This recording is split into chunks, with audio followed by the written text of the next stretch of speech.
fist, throw up a fist, throw up a fist for black power. Cause all we want is freedom. Throw up a fist for black power. Cause all throw up a fist for black power. Cause all we want is freedom. Throw up a fist, throw up a fist, throw up a fist, throw up a fist for black power. Cause all we want is freedom.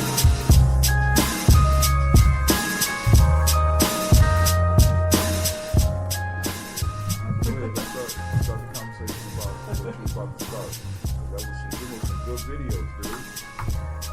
Thought-provoking, and I'm upset because somebody else gotta say it. I've been screaming that shit, but go ahead. Well, first of all, introduce myself. I'm Saru, and I showed a couple of videos from these two brothers from Brooklyn, New York, called Know the Ledge, Red Pill and Blue Pill, and basically they built on economics, entrepreneurialism, and fashion and hip hop. You want to talk louder? Yeah, might as well come closer. Yeah. Basically, I put these videos on that talk about economics, entrepreneurialism, and fashion and hip hop. And these brothers from KTL Radio called Red Pill and Blue Pill, basically built upon their business of fashion, entrepreneurialism, and knowledge of what they know in the conscious community, and they applied it to fashion and entrepreneurialism as far as technology, using apps, coding, even trying to start your own business owning a bagel shop or something like that. Just empowering ourselves to try to do better in our communities, and they bring information like that to the youth and to young adults. So right now, like we doing.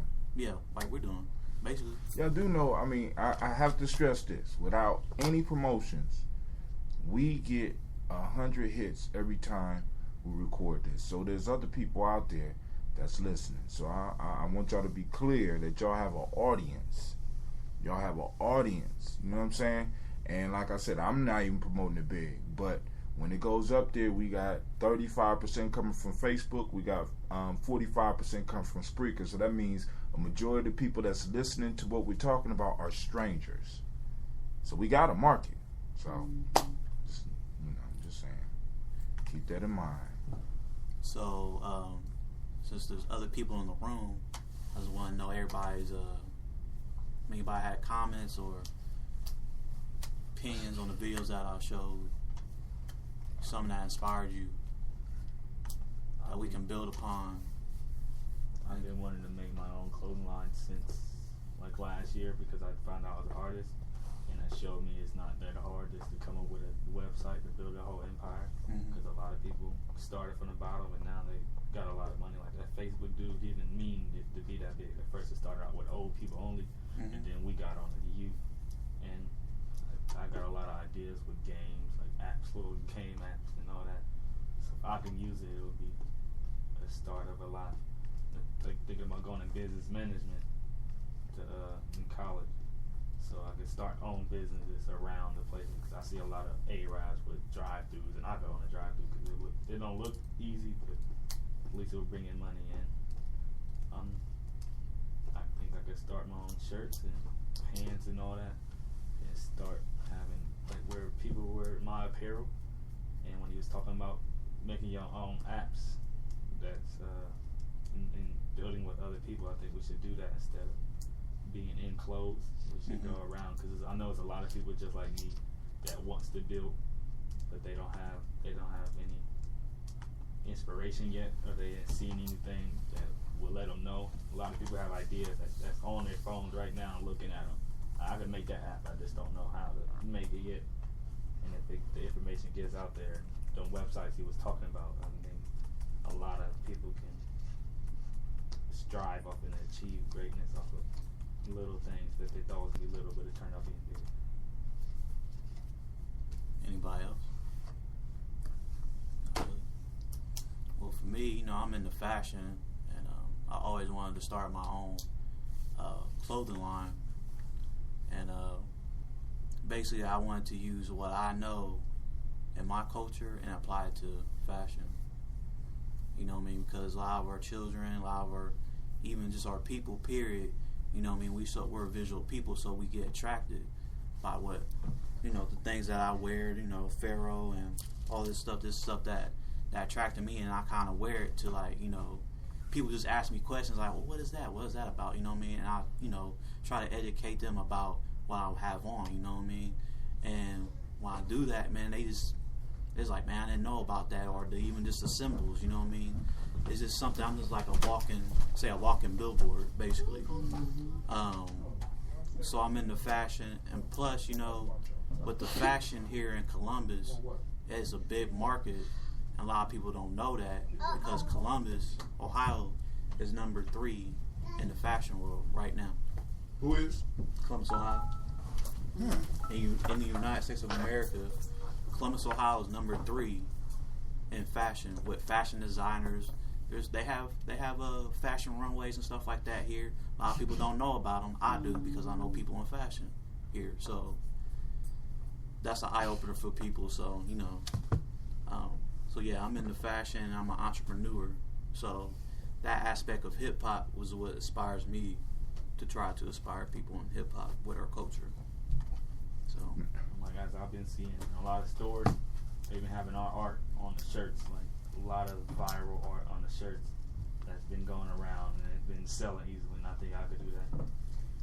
I just putting like the Janame on shirts, and nobody don't know what that is. Or Sankofa, because when I went to camp, I had this drew the Sankofa on my picture frame. They're like, what does that mean? So if you start putting our art on shirts, a lot of people start asking, and then they start spreading around because they know it's hard. People will start in like endorsements, and maybe somebody big would notice you or something.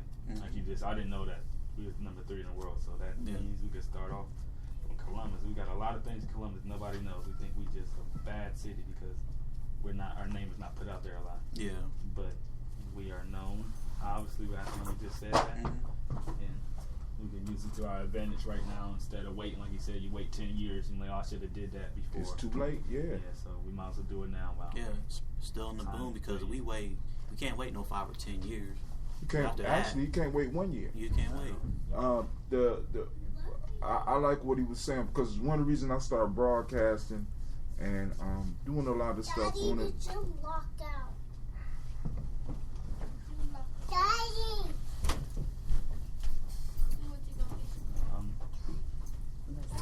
Like the art he had on his shirts, like that attracted my eye, like the pharaohs and the Egyptian stuff and all that, and then with the triangle with the owl or wherever that was in the middle, like that attracts people's eyes, even though they don't know what it is. Yeah, it is like, ooh. Well, them 2 brothers been doing that for years. You know what I mean? They weren't known, like they was on 125th Street in Harlem, right next to Sonetta, and they used to sell T-shirts. But basically, they took plain T-shirts and they ironed the picture on there, and that's how they started. And then basically they started doing with the silk Pharaoh shirts and stuff like that, and you know, it start becoming a boom. You see them in TNT fashions and stuff like that. And now people buying them, stuff from these brothers. But you know, it's a lot of people's not gonna like it when it first come out, but when it hits TNT fashion or, you know, any type of major fashion store, people gonna start wearing it because they know that, oh, this place is selling, that's legitimate. You know what I mean? So the stuff they've been making, they've been doing that for years. You know, it's nothing new. Yeah. You know what I mean? So this year or last year, I just started seeing them. You get it on the internet? Yeah, you they get off the actually internet? been trying to put some of this. You can buy it off the internet. This stuff. Oh yeah, they got KNLtv.com. They sell T-shirts, all that. Doing Moors T-shirts, Egyptian T-shirts, all that. They got it online. They got hats. I think they're gonna start maybe doing shoes, maybe, but I could be wrong about that. But they're more into the fashion and the media.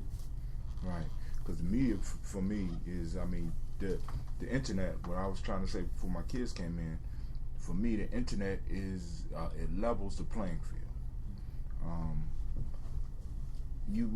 You could build your audience. I mean, I be looking at Facebook, and you got people with 5,000 friends, and doing nothing but talking about nothing. You know, but then you got some people with a lot of friends that's talking about something, but you get your message out. Whether it's a musical message, whether it's a poetic message, whether it's books, you know what I'm saying? So developing the apps. I think that's something we need to really start leaning towards with our young folk, because it's easy to do. I built the app myself. Now I got to go in and fix it, but it would be so nice if I had a young person I go to and be like, yo, why don't you look this up for me? I could break them some bread. But I got to learn all this stuff. Our kids already, they got more time. Y'all got more time. This is the freest you ever gonna be. That's true. This is the freest you ever. You might not think think it's real, but right now you ain't got no bills. You ain't got no overhead. You got more time to study, and you can learn this stuff. And if we master, like for example, when we sit in our meetings, one of the things I want to talk with people about today is if you got a cell phone and you on Facebook, you need to be twitting or Even changing your status, even hashtagging, hashtagging, Yeah. and all that's why we're having a conversation. If you hear something quotable, put that shit up. You know what I'm saying? Because one, we got to be engaged. The social media allows different people to engage with us because, and I'm gonna stress this as much as I can. We got 100 people listening without even doing anything. We didn't. So if we was to put any effort forward, what's to stop us from reaching 1,000 people? And then he bring out a shirt, and 10% of that 1,000 buy a shirt from him. Or we put together a study guide, and 10% of the people buy the study guide. Or we do a hangout, or we do an event. Yeah. You see what I'm saying? We're not using the social net. It's a social network. It's not a crying network. It's not a I'm pissed off at my man or my girlfriend network. It's a social network, a place where you could throw out ideas and you could throw out information so that people can start socializing around. I'm just saying, I'm just saying, dude, we just got to perfect what we doing. We get good at what we doing. We doing a podcast. You doing the promotions. You working on the fashion.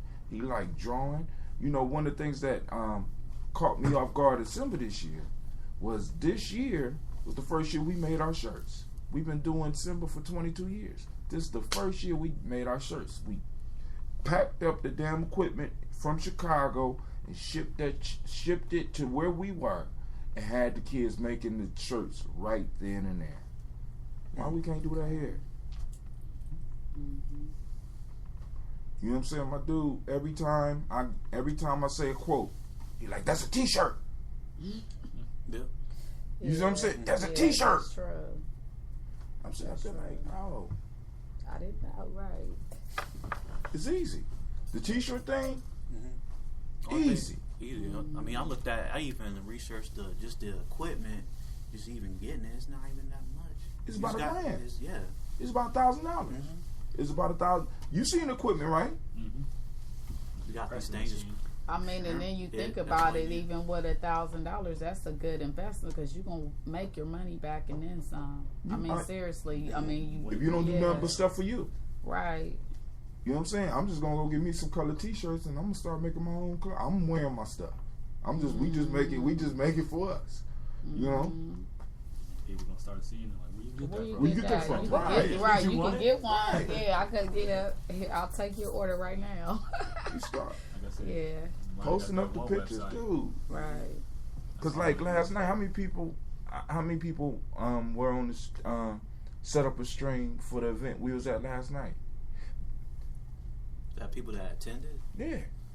I have to say, roughly maybe close to 70, 80, maybe close to 100. I don't know. They was talking about it. Cause I just happened to post a picture up, and this blew my mind. I posted a picture up.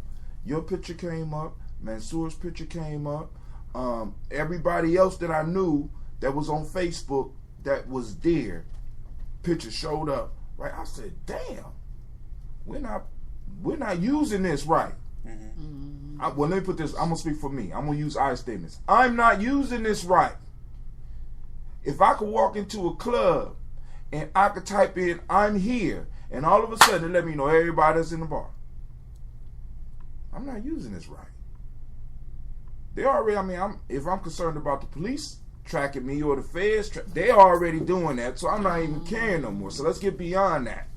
Let's get beyond that. How can we use this to generate? How can we use this to stick to hip hop and the street entrepreneurship? How can we use this as far as promoting the street fashion, at least from our angle? You know what I'm saying? So, but that was thank you for sharing those.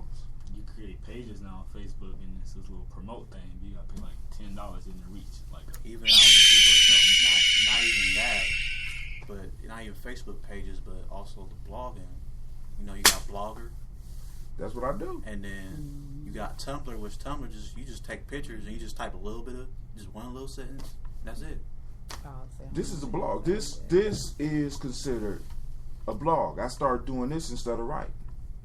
So on my blog page, which is my own web page, I just link all these in. I don't feel like writing no more. If I'm writing a book. Mm-hmm. I'm developing products. See, because when you look at a nation is a stable, historically developed community of people with territory, economic life, distinct culture, language, and common. Boom. Say it one more time. Now you want me to go slow? Yes. A nation is a stable, historically developed community of people with territory, economic life, distinctive culture, language, and common. Now, what is the new territory? See, because they say you can't have a nation unless you got control of territory. What is the new territory? There you go. Mm-hmm. See, the internet has a limitless amount of space, and people are not other than your Facebook profile. If that's all you got, you're not taking it back. Websites are your property. That means that when somebody put a link or put something up to advertise on your property, they have to pay you money. We talking about nation building, but nobody got anything outside of Facebook. Gotta have blogs, like you said. You gotta be using. I mean, I got property. I don't have the physical. I got internet property. You see what I'm saying? So, you know, that's the next level for nation building for me. And the brother even quoted it too, that if we don't take advantage of the time, just like they had the Industrial Revolution, which, see, they say that was the era that really freed the slaves and not Abraham Lincoln. But anyway, well, seriously, I mean, but this is to me a source of freedom, economic freedom. If we tap in to where it is that we're supposed to be, we need to have a place in it. We're actually users. But we could be more than users. We sure can. We can. I mean, really, seriously, we could actually sit on top with this one. Even just not even just the technology and the fashion that we saw. You gotta. That's an aspect. That's a product of it, or something. You got energy, free energy. You know what I mean? You got energy companies booming. You know what I mean? That people don't know about. That can save that. You can put a machine in your room, in your house, not even room, just your house. And it sucks in all this energy so you can save money, but not paying. Put some money on your gas, not your gas, but your electricity bill. Just using your computer and stuff like that. That's a boom. Technology here. I mean, this is a technology city. You know what I mean? Batal. They're near Ohio State campus. They create transportation as far as trains. They make lights. They do stuff for the Army. This is a technological city. People don't know that. So this is a lot of boom. There's a boom here in the city. We just don't know about it, or we just not looking at it. We're not looking. And we're not looking. We don't want to. I mean, it's like, because you bringing up. It's like we're standing on a gold mine, but we're looking at other places for the gold. Yeah. You know what I'm saying? We're talking about leaving the gold mine. We're standing right here on the gold mine, but we're not taking advantage. Excuse me.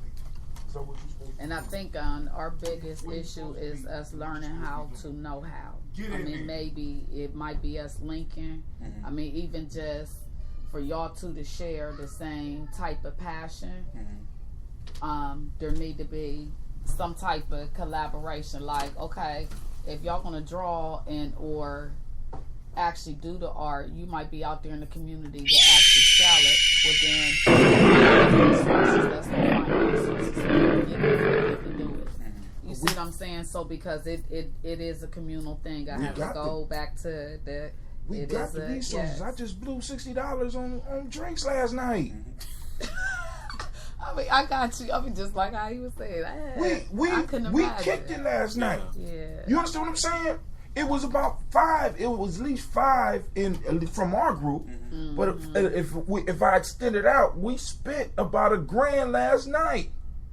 We got the resources. You know what I'm saying? I'm sick of people. I don't want. We don't even need to talk about grants no more. No. If he drawing, right? Mm-hmm. If he drawing, like for example, I got a book, right? I got a book called 7 Sticks. I got pictures illustrated by kids. But it's 2 things I want to do with the book. One, I want to illustrate it, right? 2, I want to act it out on the radio. You understand what I'm saying? Mm-hmm. Every show that I do, I try to find pictures so that I can have pictures for each one of my shows. Dude, if it start making money, why can't I hire him to do that? Right. You know what I'm saying? You be at places taking pictures. Deshaun be taking pictures. Mm-hmm. We need to be using. We got it. We just got to learn how to organize it and focus it. Mm-hmm. Get in where you fit in. Do what you do best, and let's find a way to make it. Let's find a way to make it work. So one, we keep on doing what we like doing, and then it start generating income. I would love to wear my own shirts. Mm-hmm. I mean, that's true though. I mean, instead of somebody else's something, I would just that would just inspire me. I mean, like you said, it's a conversation piece because people gonna be like, "What's that?" if they don't know. Because I've been thinking about a fashion. I ain't put my name out there like that yet. Because I got a cold. I wrote a book about it. I mean, I'm really big into writing. I wrote in the story. I wrote a company and the name of the company. And it's so simple. I'm like, damn, I could work this. I could work it. But I ain't gonna put it on radio right now. Don't have to. Right. Look, allow it to birth itself. Mm-hmm. Like, that's what the name is. I know. It's living. Yeah. So are we ready? Go ahead. We on chapter 12. White men can't rap. What?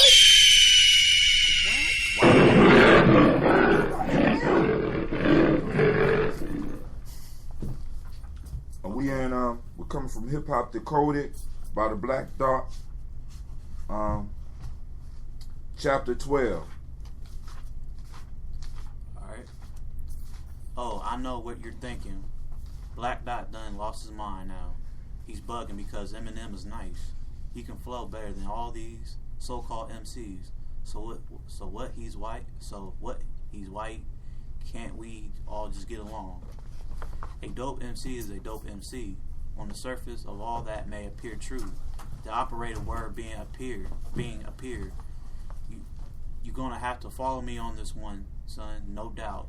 You ever seen white people try to dance to black music? When we listen to the beat, we hear boom, boom, dat, boom, boom, boom, dat, boom, dat, boom, boom, boom, dat. This is what white people hear when they listen to the same beat. Boom, dat, boom, dat, boom, dat, boom, dat. They start dancing all off beat, and you sitting there scratching your head like, what the fuck are they listening to? And don't let it be reggae music. That'll really fuck them up. The key is the silent beat. You have to have the rhythm to pick it up. You have to feel it. When you have rhythm, you can place the silent beat wherever you desire. Still wind up on beat. The silent beat serves as a roadmap in case one gets lost within the flow of the tempo. If you don't have rhythm, you don't have access to the silent beat. It's an exclusive club that only those with soul can be members. No amount of money can make you a member of this club. If you have rhythm, you're born a member. Rhythm allows you to follow like water, catching the on beat, the off beat, pause for a second, back to the on beat, however you want to do it. Those who know how to become the beat do this with ease, mastering every bass, snare, and hi-hat. Those who master the rhythm can navigate through bass lines or ride the wave of piano riffs better than any California surfer. Those without rhythm, okay, let me stop fronting. White people also flow like water, ice water, yet there's a big difference between fluids and cubes, even though they are both water. Obviously, because white people flow like ice cubes, their motion is more robotic and linear. Maybe that's the reason they love to square dance so much. Fluids, on the other hand, can take on the form of anything it comes on anything it comes in contact with. Whether it's reggae, R&B, hip-hop, techno, or pop, we become the music while white people can only become slaves to its rhythms. If they don't step on the one beat, it's a rap.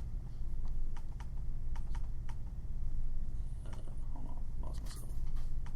It's a rap.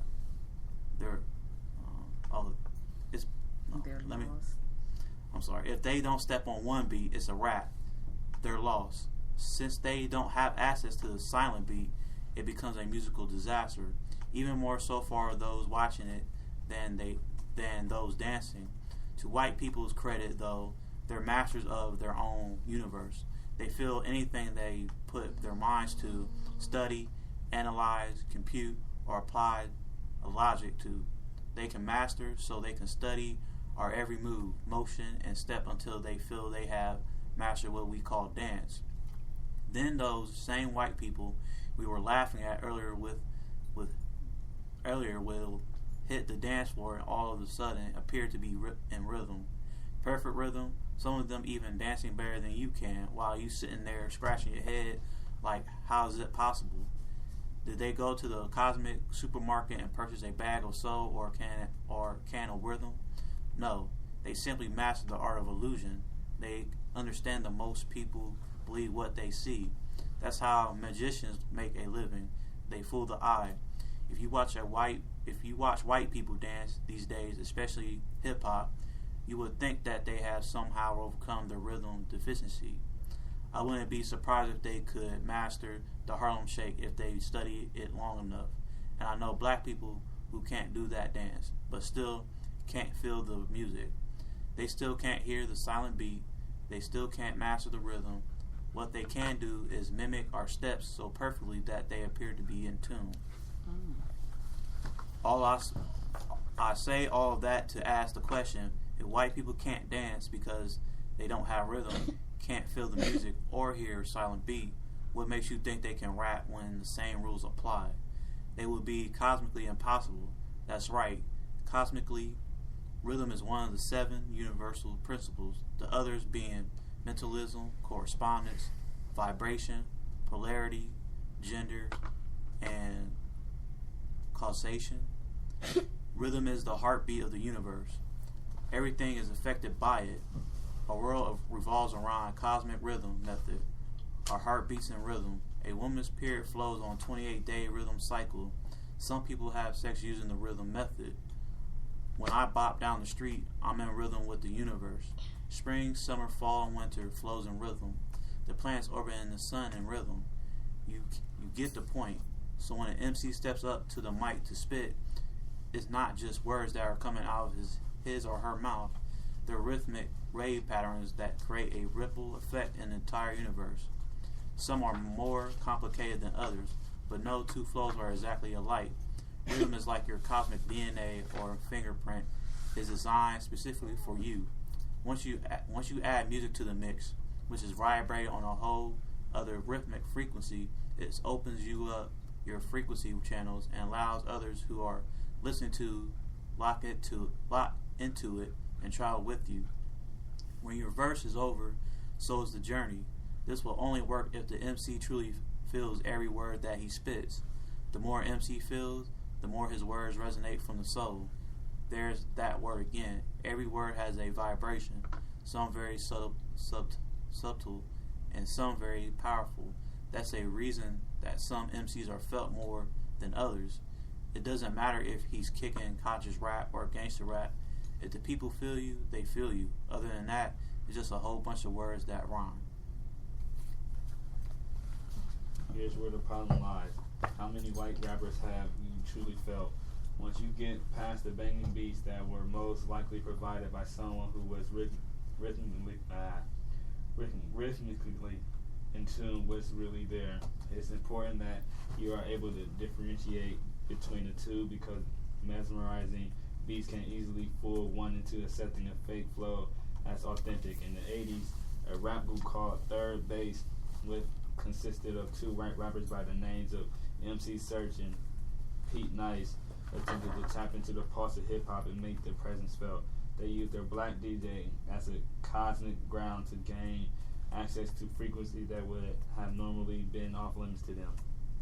Because they respected hip-hop and didn't violate any of our rhythmic laws, we accepted them as somewhat legit. Their rhyme flow was very basic. They did enjoy a fair amount of success, but how much was generated by them being in a novelty, the beats are mad lyrical skills. Before them were the Beastie Boys. They didn't even attempt to copy flow. They simply put out a frequency that only white people could tune into, and were very successful at it. But real hip hop heads weren't feeling them and felt they were violating the rhythmic laws of hip hop to make money. Not to outdone Vanilla Ice entered the picture and did the exact same as the Beastie Boys, but claimed to be a soul brother by initiation. His outlandish stories of being raised in the hood by keepers of the rhythm got him banned for life from a wide range of hip-hop frequencies. Everlast was ever fast to disappear into the hip-hop diaspora. After commanding heads to jump around, he quickly migrated to rock, which was more a frequency that he could relate to. After years of study, analyzing, and applying logic to laws of rhythm, they finally discovered one who could seemingly master our flow. His name is Eminem. You could tell that he studied our technique well because he almost sounds authentic. And with Dr. Dre, one of the greatest hip-hop rhythm makers of our time, providing the tracks, it's hard to escape the frequency that he has created. White people are very proud of Eminem because one of their own has finally been able to break the code of rhythm, even reign supreme over many MCs who were born with soul. By now, we have all heard the classic song Renegade, which features Jay-Z and Eminem, that appears to show the lyrical prowess of Eminem over our master lyricist Jay-Z. But let's look at the situation a little closer. This is just speculation, but I'm pretty sure it all went down something like this. Eminem produced the track and shipped it to Jay. Jay spit authentic flow of complicated rhythm patterns filled with words that truly felt on the track. He then shipped the track back to Eminem, who studied, analyzed, computed, and applied logic to Jay-Z's flow. After translating it into something he could process, Eminem mastered Jay-Z's flow, then spit it back on the same track better than the original Jay-Z in his haste to get the blueprint to the streets. Overlooked the significance of the lyrical matchup and took an L. It's easy to fool the eye, but Eminem is on some new shit by trying to fool the ear, and by the looks of things on the streets, most are really sold on the fact Eminem is the real thing. But I know better. I don't care if he wrote 1 million rhymes. It takes more to be a real MC. You may be able to fool many who have brought into this hip-hop matrix, but one can never fool the universe. There's a Coogee sweater, and there's a Coogee sweater. There's a diamond, and there's a cubic zirconium. Both appear authentic even to the naked eye, but only one is the real thing. There are tools and methods used to distinguish real sweaters and diamonds from the fake. Just as hip-hop has methods one can follow to weed out real MCs from those appearing real. You can't just rely on what you see and hear. You have to go much deeper and rely on what you feel. You have to open up your soul and allow the rhythmic patterns of the MC to collaborate with your rhythmic frequencies to validate its authenticity. But you have to master the method quickly because Eminem is about to give birth to a nation of white MCs whose flow will rival some of the greatest lyrical masters. He even left the blueprint for success on the inside covers of his latest album. This was a step by the rhythmic roadmap for white MCs to follow to help them break the code. Think about it. When was the last time a rapper wrote the lyrics to his album on an inside cover, CD cover?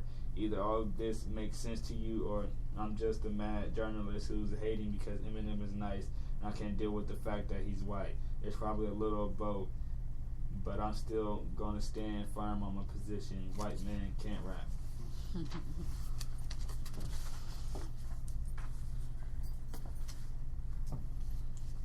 Battery illustration. We are carbon-based beings, dark light. Every living organism on the planet has some form of carbon in it. The amount may differ. Black people have the greatest concentrated amount of carbon than any other people. We also call this carbon by another name, melanin or dark matter. Its remedial function is to provide protection from the cancerous rays of the sun, but its spiritual function is far greater. Melanin also has healing properties to cure any and all diseases when it's properly charged and untainted. We be like roaches. As I began to pour boric acid in every crack and crevice in my apartment to try and rid myself of the constant roach problem that I was having, I noticed that I had to keep changing the brand of boric acid every 3 months because after a while, the roaches seemed to become immune to its potency. Not only do they return, but they seem to return in greater numbers than before. This led me to ask myself, will we ever be able to totally exterminate roaches, or is their will to live and survive greater than any boric acid, roach spray, combats, or roach motel that we can create? After studying the origin and history of roaches a little further, the answer to this question became painfully obvious: no. As I stepped on a few who tried to flee the scene, a conscious voice in my head said, how would you like to be stepped on or sprayed? Or how would you like it if someone viewed you as a pest and tried to exterminate every man, woman, and child of your race? Then it hit me. We'd be like roaches. Okay, before I lose you, let me explain. Crack cocaine is a form of boric acid that has been strategically planted on every corner in our neighborhood to kill us off. It's so potent that it kills those who ingest it, physically or mentally, and the crimes and lifestyles associated with it force roaches, families, to flee. Yet, just like boric acid, after a while we became immune to crack. We even became immune to seeing crack dealers, crackheads, and crack babies on every corner. However, to the dismay of the exterminators, our will to live and survive is greater than their will to kill us, and once again, life begins to flourish in our communities at a quickening pace. The war between the exterminators and the roaches has been going on for many, many years. Every time the exterminators create a new or more potent form of boric acid, whether it's heroin in the 60s, cocaine in the 70s, or crack cocaine, we lose millions in the battle, but we find a way to somehow win the war of survival. Why? We be like roaches. One of the most common weapons used to kill roaches has always been roach spray. Yet every time I look out the window and see these crop duster type planes leaving clouds of chemtrails in the sky, I can't help but wonder if we're being sprayed like roaches with some toxic or hazardous chemical that are killing us slowly. Or what about the roach motels, where roaches check in but they don't check out? Is this any different than the prison systems where most of our young brothers check in but they don't check out? Or if they do check out, they aren't the same. In some cases, in most cases for creeping in the dark, trying to get their hands on a few crumbs to feed their families. Unfortunately, when 5-0 flashes that bright light on us and we scatter, a few of us get caught. Then came the combats, where roaches enter, take the poisons, go back to their hiding places, and kill thousands of others, including their eggs.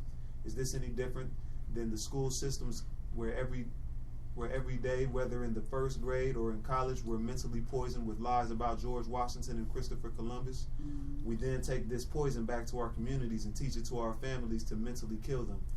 This poison is so lethal that it even affects our seeds, who in most cases are born dead. Then there is the church that's found on just about every other corner that poisons us spiritually with holy lies, that omits or degrades our presence in the scriptures. We also take this poison back to our communities and inject it deep into the souls of our families, even killing the eggs that enable us to be spiritually born again. And yet, still we rise in alarming numbers. We must be like, well, you get the point. According to Paul Gillibu, an entomologist with the University of Georgia Extension Service, roaches have been around for over 300 million years. He also states that they have changed very little according to fossil evidence, further stating, you usually find larger populations in cities due to the number of apartment buildings. Roaches need 3 things to form a population: food, moisture, and shelter. Apartment buildings usually provide all of these, he said. Once a few get established, it doesn't take long for a huge population to form. Another published report entitled Roach Facts, it states that roaches are native of Western Asia and Northern Africa. Roaches were carried all over the world in wooden ships. White roaches are those that have shed their skin. In some countries, roaches are delicacies, and some female roaches mate once and are pregnant for the rest of their lives. You know where I'm going with this. We are the only people with a history that can date back at least 300 million years. As a matter of fact, we have no birth record. We reached the shores of North America in ships, some as slaves and some as navigators. At one point, we called this entire planet Asia, Asiatic black man. But our greatest legacy can be found in Africa. A large portion of our population can be found in the cities due to the number of apartment buildings. Once a few of us get established, it doesn't take long for us to start making babies and create a large population. And we too need 3 things to form a population: food, clothing, and shelter. Now that's scary.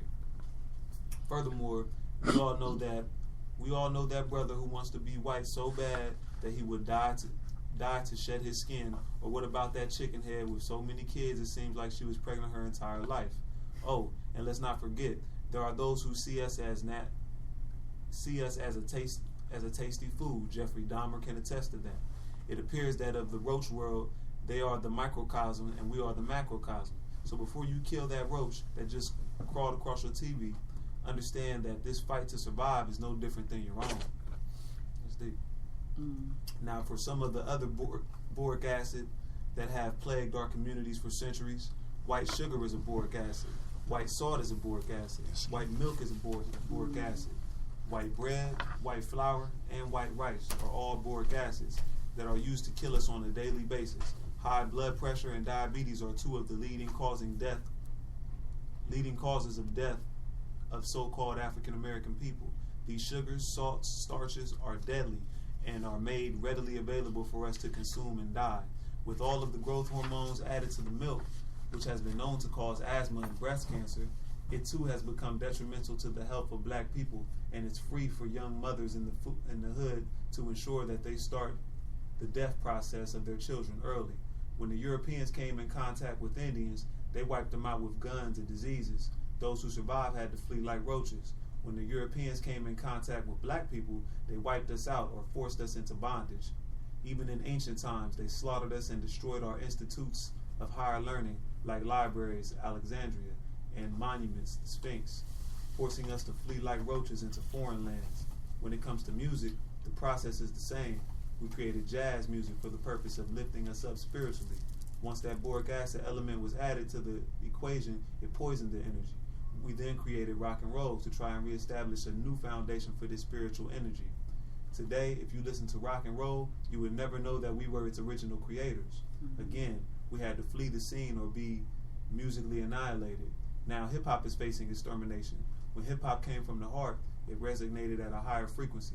Once that deadly element entered into the picture and turned it into a multi-billion-dollar business, it killed the essence of the art form.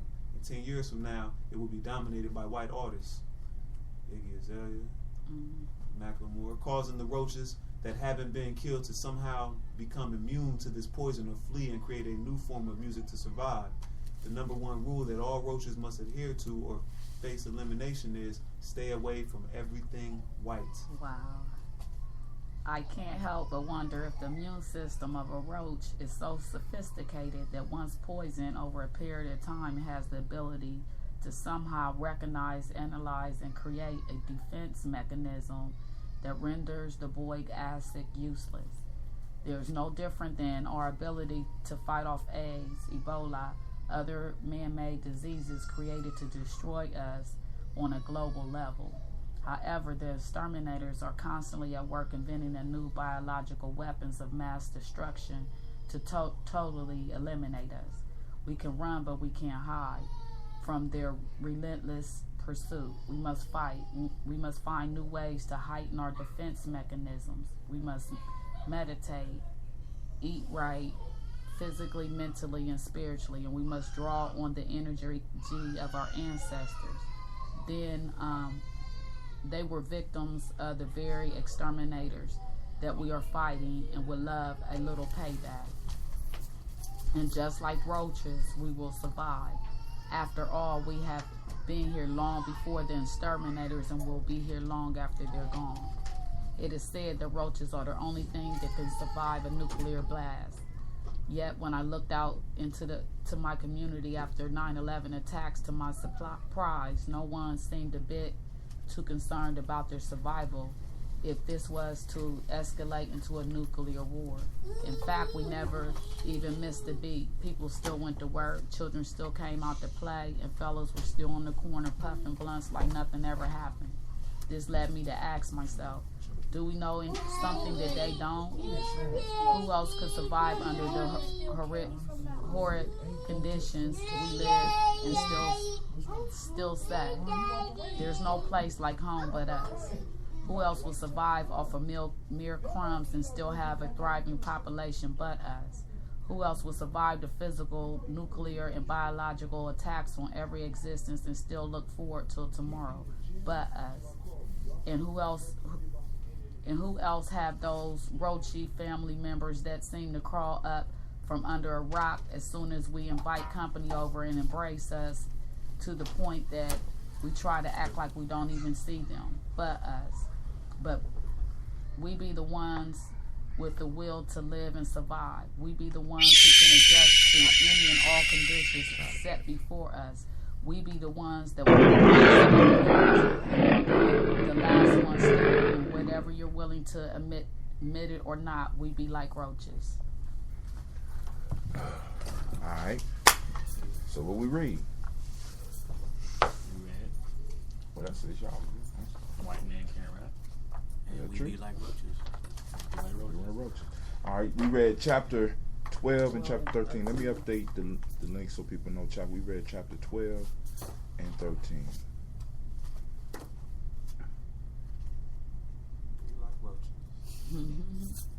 Let's start with the first one first.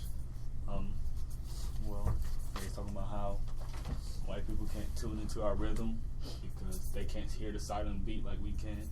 And some white people, as you watch them do hip-hop dances or something, you think they in tune, but if you really watch it and listen to the silent beat or listen to your tune, you'll see they off rhythm. They just trying to perfect it. And talk about Eminem, how you thought he was good until you looked underneath the surface, how he sent Jay-Z a song and Jay-Z sent back his lyrics, and he looked at Jay-Z lyrics and perfected them and made into his own lyrics. So that's how you know white men can't rap. Y'all agree? Do we agree? I do. I think when white people do anything almost as good, it's automatically seen as being equivalent or better. Mm-hmm. But to me, that fact points to how good they're not. You know what I'm saying? Because if you doing it almost good gives you all this clout, that means you must be far away. You know what I'm saying? You know, because you know it ain't too many Robin Thicks. You know what I'm saying? So when you see it, it's like, oh snap. You know what I'm saying? Okay, he must be. Nah, he just alright. You know, just like I was watching the Bad Boys documentary about the Detroit Pistons in the '80s, and they was talking about when Isaiah Thomas, after they lost to the Celtics, Isaiah said, or no, Dennis Rodman said that Larry Bird is good, but if he was black, he'd just be another black player. You know what I'm saying? Because we nice in abundance. You know what I'm saying? He's nice because he can do what he can do amongst all of us, but it's hundreds of us balling. You know what I'm saying? And I think that's what that alludes to. Okay.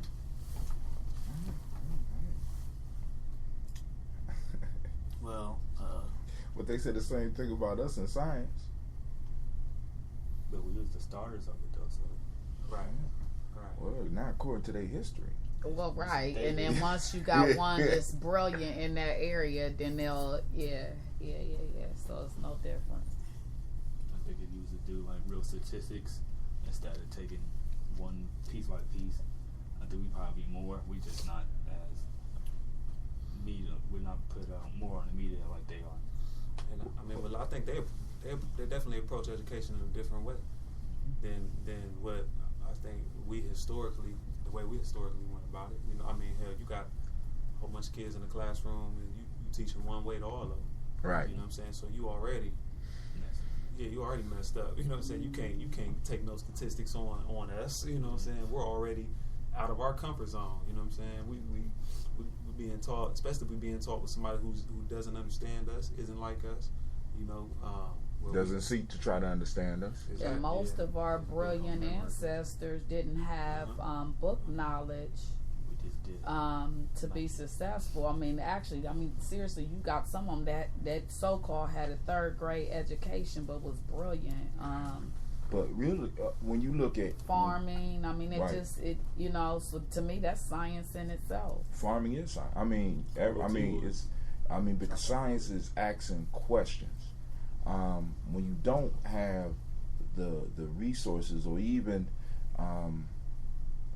the motivation to ask the questions, then you can never really be a scientist.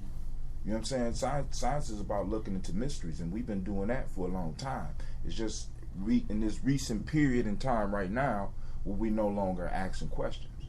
You know what I'm saying? It used to be a time where people would get in trouble for asking too many questions. Now when you go and speak, I go and speak. I try to motivate people to ask questions because wisdom is not found in the answers, it's found in the questions that you ask. And we don't ask the questions. That's like with this whole piece with the white people can't rap or black people can't do the math. Or, I mean, is it the groups can't do it, or is it that individuals in the groups with certain experiences could do it? I mean, that's the question I have. You know what I'm saying? And white people in general can't dance when, in fact, y'all done seen white people dance. Right. I mean, we could say what we want about Eminem, but I done seen Eminem freestyle. It's something there.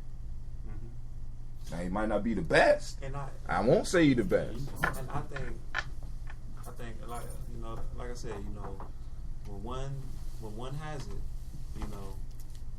okay, it's not that y'all would answer your question. It's not that none of them can. It's exactly. It's from a mass level. He's a drop in the bucket. You know what I'm saying? When you see white boys like the Professor or And1, you know what I'm saying? He's a drop in the bucket compared to how many brothers we got readily available to have all them handles. You know what I'm saying? So it's not that they can't. It's that on a mass level, they could never rival us at our peak of creativity. So could it be that we might be cursed with creativity? I mean, if there's so many of us we got handles, and we got rhyming skill, and we got this mathematical abilities, and we got this ingrained naturalness, natural brilliance, could it be that we might be cursed with all of that? I mean, because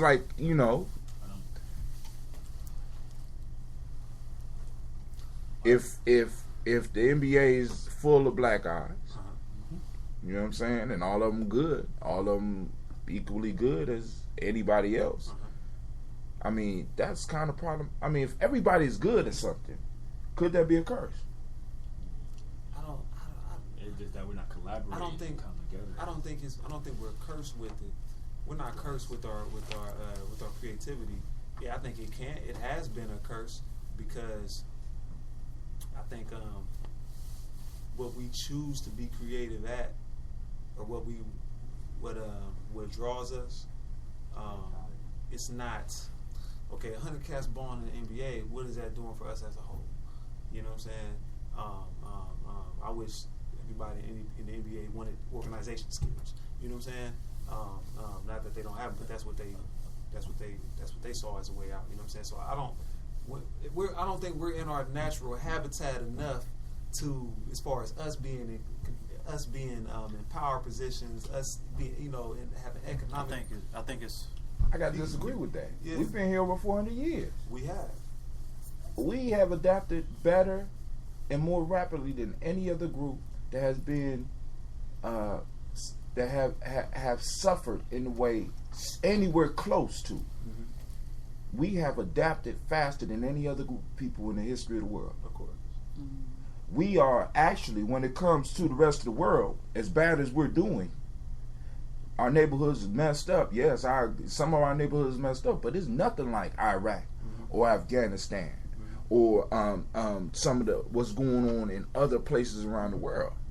You know what I'm saying? So we have everything that we need. What's stopping us? I think it's, to me, I think what's stopping us is having an knowing economics. You know what I mean? I would say having control over our creativity.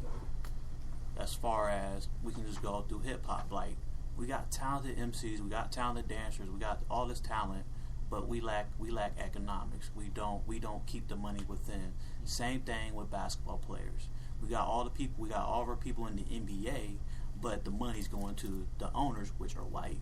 We don't control the economic piece of our creativity. And even with art, you can go downtown Columbus. You know, I mean, we have artists galore, black artists galore here, but we don't control the environment. One area too, I think that we're lacking is the social. I mean, seriously, if they control their social networks on who they connect with, that's where your economics is going to go to. Just like how you saying, right. Okay, if I'm going to a bar and I'm spending I might set up parties like that where, okay, there's a business owner. If you know that's how you going to party, so that business owner is getting all your resources. So when they do decide to socialize, they're not socializing with the masses of the people anymore. Social and communal. You know what I mean? Because like you can. I remember growing up. I lived out west.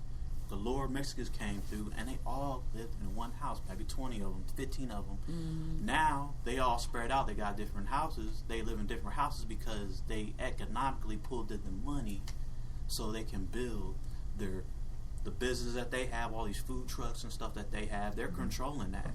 We're not doing that because when we turn 18, it's time for us to move the hell out. Yeah, you gotta get out and get it, right?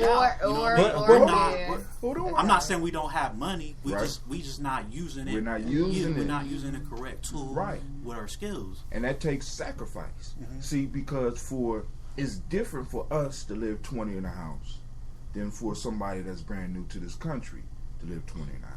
Yeah. You understand what I'm saying? It's a sacrifice. You know what I'm saying? We will have to give up. Do you know how much privacy you have to give up? And I'm not saying that we shouldn't, right. But this is some of the issues that I've been dealing with. I had a house where I had young people, and I laid out the plan for them. Look, this all you got to do. All you got to do is work at McDonald's. Don't bring no dope up in my house. Just work at McDonald's for this amount of time. Just find a menial job, and you pay this amount per month. And in less than 2 years, we'll move from one house to 15 of us in this house to 7 of us in 2 houses. And then we keep it up, we'll have 5 houses. And a few of us will be living in there. You want to trick off and do all that? You got enough money saved up to go to the hotel. But when you start talking with us, we start immediately thinking about what other people are going to think about us and stuff like that. But go ahead. That's why I say, you know, it's hard to truly really judge us because we're not in our natural habitat of the mind. You know what I'm saying? We're talking about a culture problem. Well, whose culture? Whose culture is it? You know that we got all these insecurities and egos that we got let up. You know, who's in charge and who's got the most clout, and you know, I bring in this mountain, and you know what I'm saying? Where do we learn all this to have all this for our ego to get that big to where we can't even come together for a greater cause. You know what I'm saying? So we're not in the natural habitat of our mind. We're not living our culture, because I don't think Africans at home are having that same.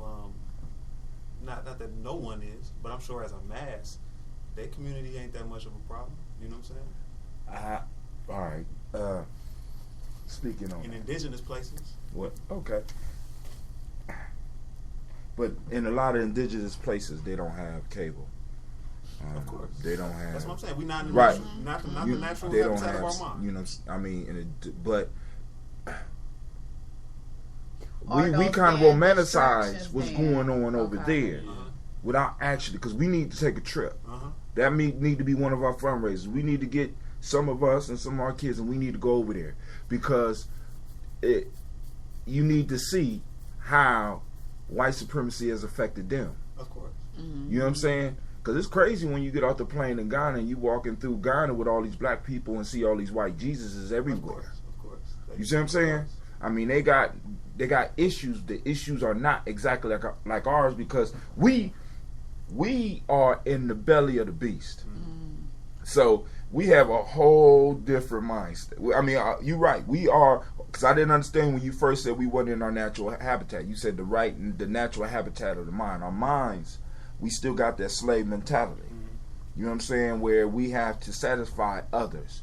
Now we're no longer slaves in a sense to, in the physical sense, but mentally we're enslaved. And then on top of that, we're enslaved to each other, because now I have to prove myself to you. Rather than working with you and getting where both of us need to go, I got to prove myself to you. I got to compete against you. You can't, you know what I'm saying? Your woman can't be finer than mine. You can't be making more money than me. Your house can't be better than mine. So I will go into a massive amount of debt, get a house big enough for 5 people to live in comfortably, 10 people to live in acceptably, and I will live in there by myself. We all know people like that. We all got people like that in our family. You know what I'm saying? And then on top of that, we are in the worst economic crisis since the Depression. You even listen to the radio. White kids is moving home. Black kids is getting new cars. Right, like what is we getting black folks getting new mortgages. We in the worst economic crisis in the last 75 years. But yet we still spending. We're not eating together. Hell, we going out the clubs and spending money. Wow, I should be ashamed of that. Actually, that was at least 3 ounces of silver I blew last night. So, but I don't know how we get on that from white man can't rap. Oh, and I'm gonna say this: like roaches. we ain't even hit the roaches yet. We ain't even hit the roaches yet. But the piece that I want to say is that we have the tools, we're just not using them right.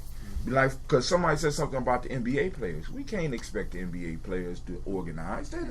They're in their lane. They're doing what they do. Yeah. What we need to do is maybe start looking at ways to get our kids to start learning to be the managers. And then move up to the ownership of the teams, or you know what I'm saying. So we got to come up with different strategies, because what white people are doing, they are capitalizing on our time and our skills. Because I mean, when hip hop first came out, a bunch of old black, well, I ain't gonna say old, my elders at the time was telling me, y'all need to stop doing all that. Y'all need to stop doing all that. Lack of vision. If you stop spinning on your head, maybe I'll get you a car. You know what I'm saying? You up there making all that noise on the mic. We just want to get some studio time. Why don't you help us get some studio time? I ain't paying no good money for you to get some stupid. You know what I'm saying? And it's like, wow, we don't support our own. We don't. What amazes me is, y'all ever check out the whole skateboard scene? A white kid go home with a skateboard and start jumping over shit, and one of his parents or one of their cousins or one of their uncles look at that and say, "We can make money doing tricks on bikes. We can make money." You like to fight? We could make money. But we don't support each other like that. Oh man, you just dreaming. You ain't gonna never sell no damn clothes. And you need to stop all that noise you be making on that goddamn beat machine at the hookah shop. You need to stop that shit. Grow up. That's how we do each other. Don't pursue your dreams. Oh yeah. Oh, we've been bred as dream killers. Huh. That's a poem. All right. Where we at? Roaches? Yeah. Yeah. I think that chapter got to do with how we came over here as slaves and we got to adapt it to, instead of trying to fight and run away and stuff, we stayed and it chose their game and played it in their way and it did it better. Like in chess, how you strategize off of their move, you think of your move and you see they move, you got to strategize off of that. I think that's how we did it. Like how he said that roaches get sprayed for 3 months and they start developing wings and all that. That's how I think how it is. Like if we get too much, like how Chicago is, they got so much deaths and stuff. Now rappers starting to pop up because they've been through that life, so they get to rap about it now. Or anybody, as you see the masses, how we've been put down so much. You see now people starting to pop up. Like that's the pressure or whatever. Like in LeBron James, how he was saying he been playing basketball till he was like 13, but when he started playing, he got it. So it's like we adapt to things more rapidly than they do because I guess melanin or whatever we got in our body that let us adapt to certain situations faster. Like the school system, the OGT, a lot of people has failed it, but you see a lot of people that made it, that failed it, but now they're better than the people that even passed it the first time. So I think we are like roaches because we adapted and we multiply more and more, and they can't stop us. Even though some get killed off, one died, 3 is born. I think that's like how it is. But I think it's the pressure, man. You know what I'm saying? I mean, without pressure, you can't make a diamond though. Right. Without pressure, you don't adapt. You know what I'm saying? Suffering and pain causes you to make immediate changes. Yeah. You see what I'm saying? If I figured out, if I'm young and I figure out I could make money doing something I enjoy doing, I'm gonna strive every way to do it. I've been pursuing that for 46 years. You know what I'm saying? I don't like jobs. So every place I go, I got to make sure I'm doing something I like doing. You know what I'm saying? And we've been forced to adapt. The pressure around us, man. I mean, I had one of my friends before he passed away. When we went to Africa, he went to Africa with me, and I just dropped it on him. I said, "Hey, man, I'm about to get married over here. I want you to meet this girl before I marry her. I want you to go to Africa with me." He said, "All right." So we go, and I don't hear from him for about a month and a half. He called me and said, all right, nigga, how much the tickets? Oh, you going? Yeah, I'm going. All right. You buy the ticket. A week before we about to leave, he like, "Man, I don't have a visa." "What you mean you don't have a visa?" Okay. So he go to the embassy, he bribes everybody that he can in the embassy and get him a visa in less than a day and meet me at the airport in Detroit.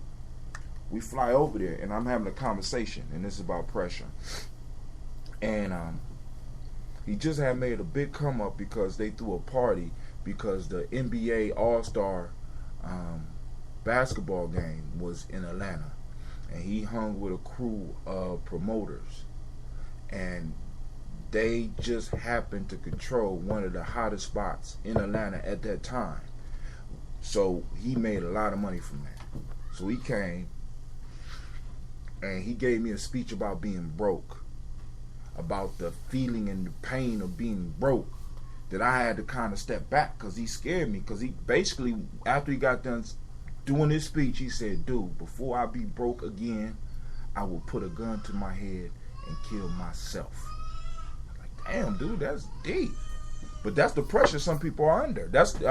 And really, if you want to succeed, you got to put yourself up under that type of pressure. 50 Cent said it in his album. What was the name of his first album? Get Rich or Die Trying. You know what I'm saying? That's the mind state, that pressure mind state. You know what I'm saying? So, in a sense, we could use the pressure they're putting on us to decide that we're going to do something as a crew and get it done. Because what's the alternative? What's the alternative to you not getting in the fashion thing, dog? What's the alternative to you not being able to promote? Go to school and work. Slavery. Basically. What options are open for you if your music don't pop? Walking Dead, man. That's how I look at it. My podcast, and I don't sell no books. Well, how about if your art thing don't go through? Then I wouldn't be doing my passion. I'll just be. You be a zombie. Be the Walking Dead. How about you, Mo? You ain't even tell us what you want to do. You don't know yet.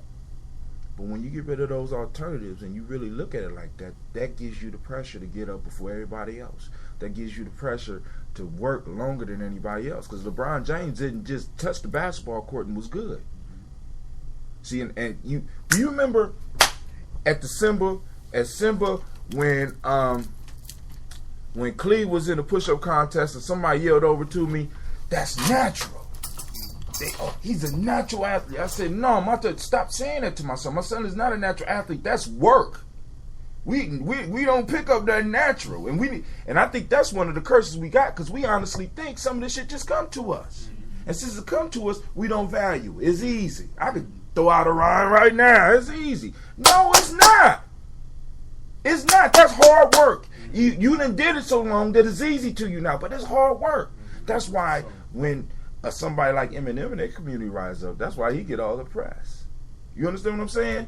Because they recognize that. We don't recognize that. You know what I'm saying? Dude, every MC, like you see how I did when Necessary came up? Dude, I mentioned this hip-hop here.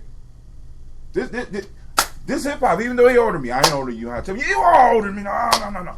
But I'm hyping up everybody I can because I know what it is on the other side if we don't accomplish what we set out. And a lot of us don't really take that seriously. I guess it's okay to be a slave. We have become satisfied with being slaves. We okay with it. It's cool. Everybody got to work, right? Everybody got to work at something they hate. Right? That's what they say. It's cool, right? It's cool if you don't get to live your dreams, right? No, it's cool. Huh? It's not cool. You can adjust though, right? You can adjust, but you won't be happy. See? You can adjust, right? Good. Fuck that. We gotta get out that mind state. No, you can't adjust. Right. Because you won't be you. Who you gonna be if you adjust? You already said you're gonna be a slave. Adjusted is not in the... No! Right. When we start accepting that, oh, well, you know, like they used to tell us, always have a plan B. Brother Artem's going to tell y'all right now, dude, fuck that. Work plan A until that shit comes true. Because everybody else that worked on plan B end up doing plan C. They don't get to do plan B. They end up doing plan C. Look at every successful person, man. Roaches. There's no alternative. I'm going to get it. If I got to run across this TV in front of this mug, I'm going to get that food.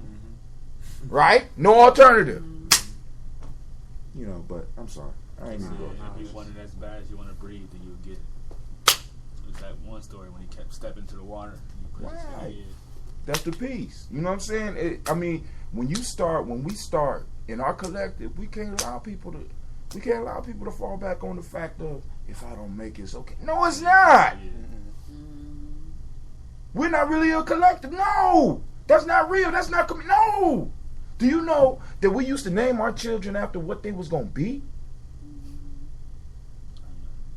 Listen to the names that we would give people.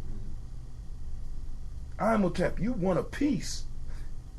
No, it ain't. You might be peace. You know what I'm saying? You may be great. You know what I'm saying? Our names were specific.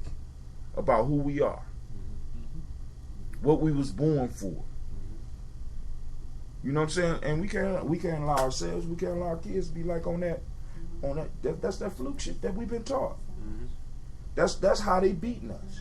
Because when you talk with those that are the enemy, there's no alternative. There is no alternative to them losing to us. The ones that sitting around planning your demise right now, there is no, as a matter of fact, they say it best in their movies, failure is not an option. If I don't win, no, I'll blow this motherfucker up. Right. Ain't that why they develop nuclear missiles? That's the bottom line. That's the bottom line piece. If I don't win, nobody wins. I'm taking the board. There's no more games. How do we do it? That's cool. I don't have to win. I could wait another 4 centuries. I can't. I refuse.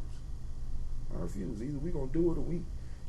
Either we real about it, you know what I'm saying? Either we real about it and we start putting out these shirts, we start supporting this art, we start playing this music and finding venues for that music.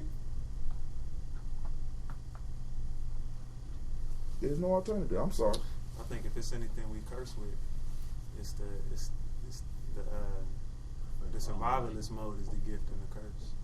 I think more than the creativity. I mean, when they kind of go hand in hand, because it's always like, well, this don't work, something else will. You know what I'm saying? I'll survive in another system. You know, from the leftovers of the pig to soul food. You know what I'm saying?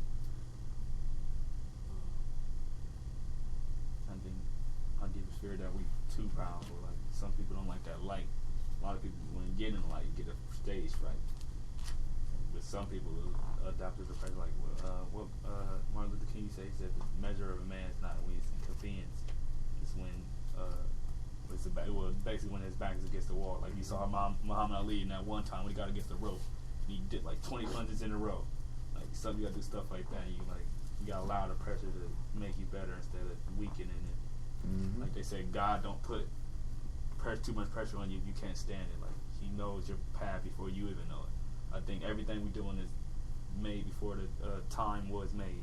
Like it was the beginning of the universe. All our lives is planned out, and as we try to take steps and we don't listen to our intuition, we say maybe that won't work. That's when the path goes wrong. Like you're supposed to go right, but you turn left, and that's when you hit the big wall. And you're like, why did that happen? You start crying. But if you look back at the beginning, like if I would have thought of that and I would have did the right move, then this wouldn't have been happening. I think a lot of people that make it now, the ones that listen to their intuition, like I'm gonna do what I gotta do right now. Like if you look at Lil Wayne, he dropped out of school. He knew he was gonna be a rapper. He like nobody tell him different, and he kept working on it. He got it. And a lot of people back then, before there was any money involved with what they was doing, they just did it. Like Grandma T. Woods, he dropped out of school at a real young age and started making railroad tracks, and now you see railroad tracks everywhere. There's a lot of people that did it without money. If money wasn't involved in this world, that's what you should ask. What would people do if money was never involved? A lot of people wouldn't know because money rules their life. I think a lot of us are closet atheists. We don't believe in nothing. Really. That's why we don't move on what we're supposed to be moving on. God ain't going to help me. It ain't no God. We don't say that, but you can see it in a lot of our actions. You know. But that's Brother Hot Tim's perspective. So y'all ain't got to put that on nobody else. That's my perspective. A lot of y'all out there, I believe it, I see it. Y'all closet atheists. Y'all just don't got the balls or to say that you don't believe in God because you don't want everybody to look at you funny. But when it comes down to it, when it comes to living your life and your dreams and creating your life, you don't believe. You don't move like you believe in something. Nah. What's next?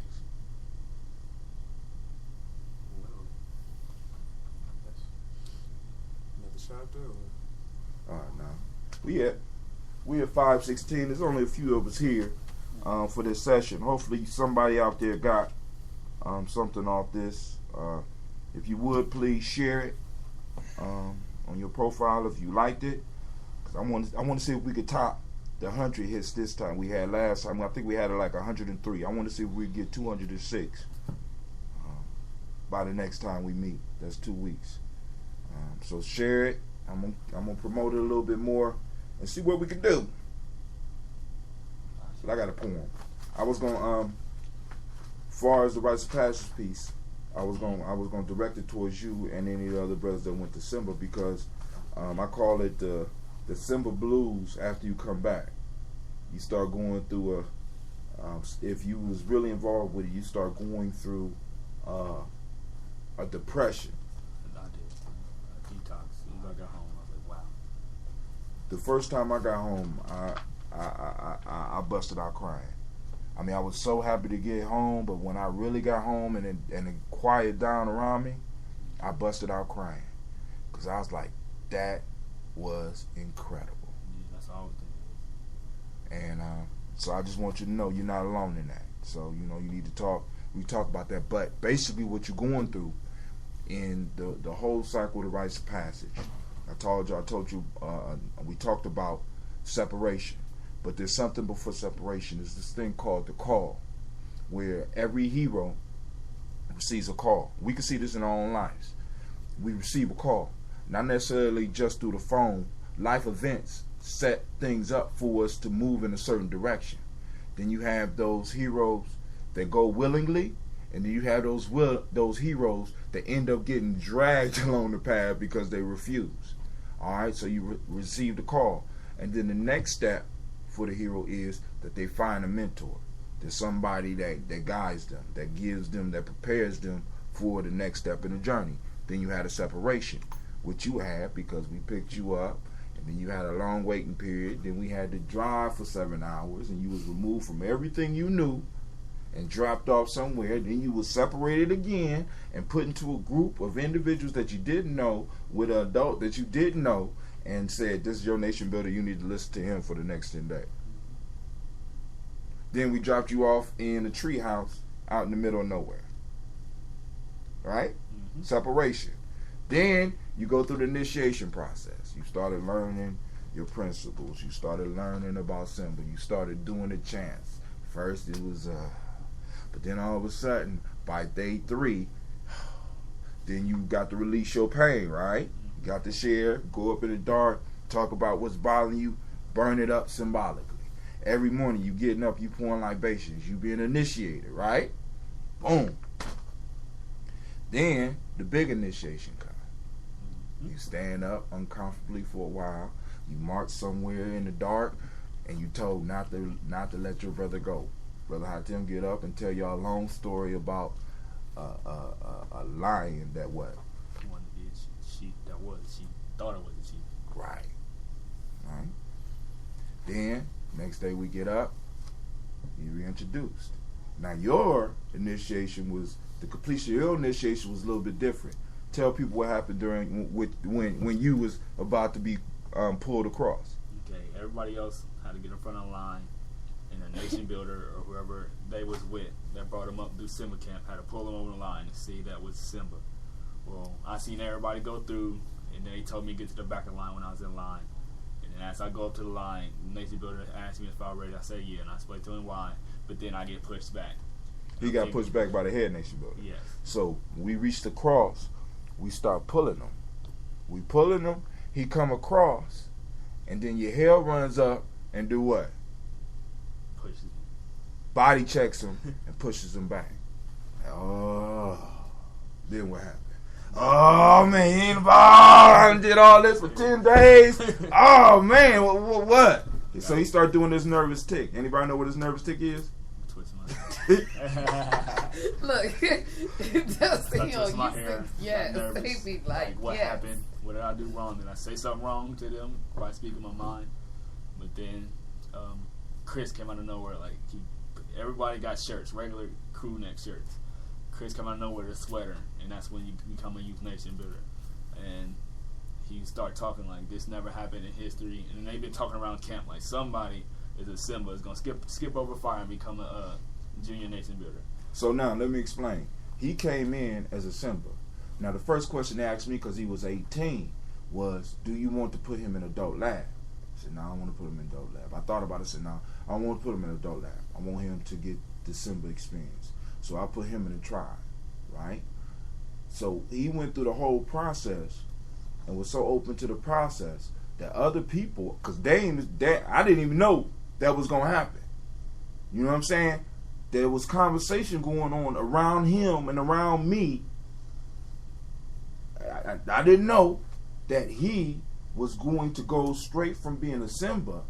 He was going to jump over the next, because if he came back next year as a Simba, he would not be a Simba per se. He would be in the Fire Tribe, which is the highest tribe for all those people that's been returning.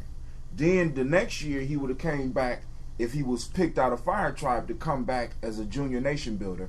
He served his apprenticeship, and then he becomes a nation builder. Right? He jumps from being a Simba over Fire and becomes a junior nation builder. That's what this boy did right here. This boy went down there and represented. You know what I'm saying? That wasn't a Columbus pick. You understand what I'm saying? Columbus had that. He impressed everybody in the camp to the point to where he did something that nobody else has done. Congratulations, Willie. So you got your initiation high, you cross, right? Yeah. Then you get reintroduced to the world. We jump back in the vans, we drive all the way back to Columbus. We get back to Columbus, you hype, you happy to see your mom, then you go home, you got those moments by yourself. And you realize that, like you said, the start of Simba is not during the 10 days, it's when you get home. And I realized everything, the pain, it don't come back, but it came back by seeing that the outside world was still the same as I left. And you want to change it, but it still takes longer than 10 days. It's a whole process. And when you get home, you realize, like, this is not going to be as easy as I thought. Now I got to use what I got there and apply it in real life. Now, this is where you share, because the steps that you went through are the same steps that Jesus went through, the same steps that Solomon went through, the same steps that Heru went through, the same steps that Hercules went through. And now you are realizing the eternal curse of the hero. Somebody who has become conscious and then realized something. And you realize that the experience that you shared with others in a whole nother world, you can't even describe to people. Because how you describe the feeling of the stump when it's really good? How you do this? You know what I'm saying? How you describe the pain? How can you really? If you wasn't near, you don't know, right? So every hero is faced with this challenge, because most heroes, I don't know if you pay attention to any of these movies, but a lot of these movies, when they have part twos, the hero seems to be in a worse position than he was before the movie started, because there's a depression that the hero goes through, because now I'm realizing I'm cast right back from this magic world, right back amongst these zombies.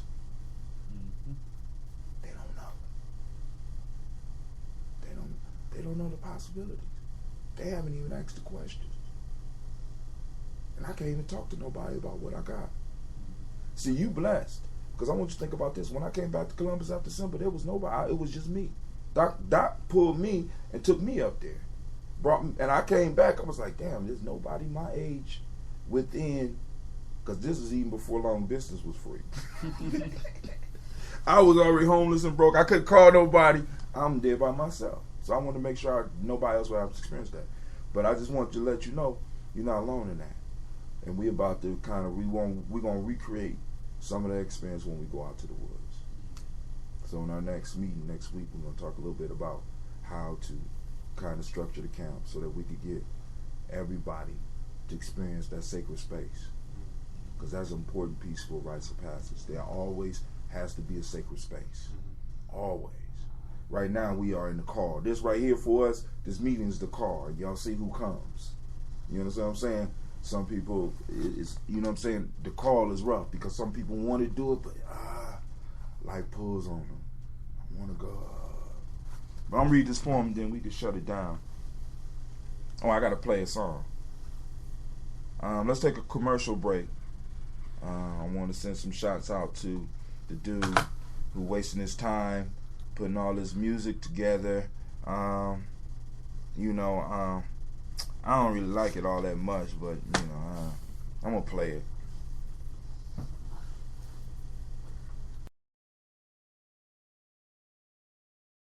Robbing motherfuckers since the slave ships, since the slave ships, since the slave ships. Robbing motherfuckers since the slave ships, since the slave ships, since the slave ships. Mr. Deity. Robbing motherfuckers since the slave ships, since the slave ships, since the slave ships. Robbing motherfuckers since the slave ships, since the slave ships, since the slave ships. Robbing motherfuckers since the slave ships, since the slave ships, since the slave ships. Robbing motherfuckers since the slave ships, since the slave ships, since the slave ships.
Alright, we back. Now, is there any questions or comments before we close this out? Feel free. Going once? Going twice? I told you the last time, please leave me alone. Throw it out.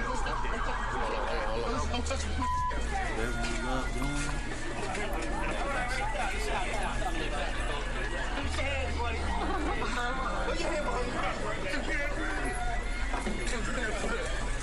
There's a proverb in one of my favorite books called The African Opening to the Tree of Life. I just got a copy after I passed it around. My favorite proverb in that book says, those who are not willing to sacrifice will not be fulfilled. Our ancestors, dude. Man. Though they who are not willing to sacrifice will not be fulfilled, say the knowledge holders. This is number 2. Sacrifice harmonizes through right measure. It realigns forces, say the knowledge holders. I agree. Pursue your dreams. That's what I mean, and hopefully that's why we getting together. Anybody else? The less you stand up for yourself, the more you will fall. You said. Say it again. The less you stand up for yourself, the more you will fall. The less you stand up for yourself, the more you'll fall. Anybody else? Miss Mo, you ain't said nothing the whole time. You like, I ain't want nobody to know I was here. You ain't got nothing? Drop something for us, baby. I don't know. Nothing? Mansour, you got something? I'll just say, try to be a conscious roach. Try to be aware. Be aware of your abilities, of your survival, and your ability for your creativity. Be aware that you can survive that bomb, but be aware with what you want to do while you're surviving that bomb that's dropping on you, because you have the ability and you have the survival skills, but utilize them. Utilize them. You got anything, Deshaun? You just walked in. No, sir. All right. This poem's called The Greatest. What makes the great great is thinking in which we all should dwell. For the great person can find heaven even in hell. They can snatch glory from the jaws of defeat and dedicate their lives to protect the weak. For being great first starts in our minds, so we are all just one thought from being the greatest of all times. I'd like to thank y'all for joining us, and we about to get our grub on. So those of you that are late to the meeting, don't be trying to sneak up in here during meal time. We got the doors locked. All right, we're going to go out. I found, I want to send shots out to Storm 9000. Because I've been asking for some of Spirit's music. And he hooked me up. So, I'm going to go through it. So, y'all going to be hearing from Spirit. Of course, Mansour's going to keep on dropping stuff. Kid Magic's going to keep on dropping stuff. Orange 82 going to keep on giving me stuff. But I'm big on supporting my local artists, my branch, my family in hip-hop. Because nobody really knows the impact that the Midwest has had on hip-hop. But I do. So I'm about to play my bros. This is called The Fam by Spirit. So I hope y'all enjoy it. Peace.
Soldiers, boys, making noise, little boys playing with ghetto toys.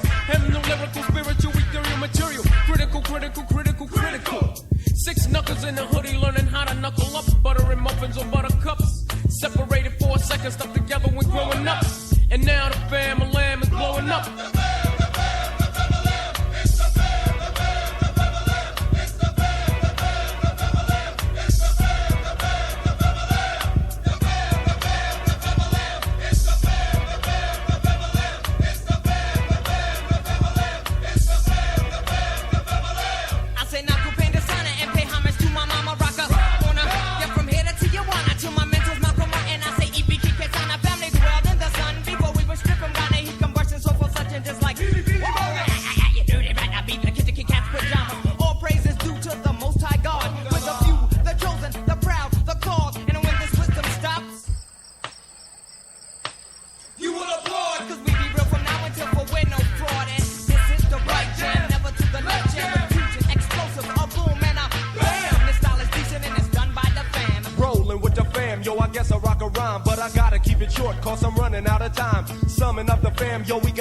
And if my posse was a gun, yo, I guess we'd be a cannon.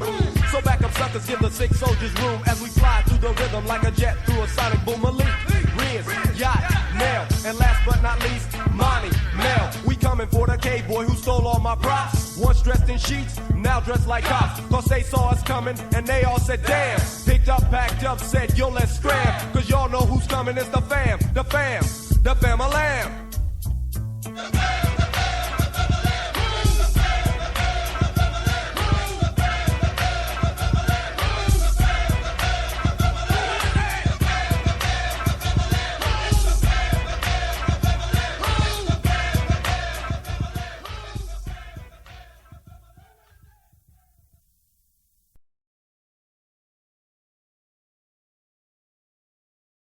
I want them to be as tense as ours. Alright, this brother had Tim. I unplugged my mic. I'd like to thank you for listening to Giami Journey Radio.